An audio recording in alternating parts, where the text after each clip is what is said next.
قرآن خوانی ہو رہی ہے، اور یہ 10واں ہو رہا ہے، اور یہ 40واں ہو رہا ہے، اور یہ برسی ہو رہی ہے، ان کا کوئی ثبوت نہیں ہے کتاب و سنت کے اندر، یہ بدعت ہو گئی۔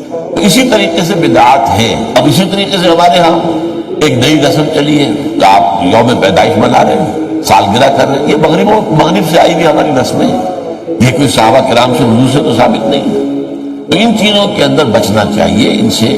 البتہ یہ ہے کہ ایک ہے کہ جو سائنس کی ڈیولپمنٹ سے اب کوئی کہتے صاحب پھر آپ ریل گاڑی میں سفر کیوں کرتے ہیں، وہ تو صحابہ کے اور حضور کے، یہ سائنس کی ترقی سے جو چیزیں آئی ہیں یہ بالکل دوسری چیزیں ہیں، ان میں ثواب کا معاملہ نہیں ہے۔ تو آپ کی ایک ضرورت ہے جو پوری ہو رہی ہے، وہ آپ ہوائی جہاز میں سفر کریں، ٹرین میں سفر کریں، کار میں سفر کریں، یہ جدید ترقیات ہیں، ان سے فائدہ اٹھانا ہے، یہ اور بات ہے۔ لیکن دین میں کوئی نئی چیز جو حضور اور صحابہ سے ثابت نہ ہو اور اس کو آپ حصول ثواب کی نیت سے کریں، وہ بدعت ہے۔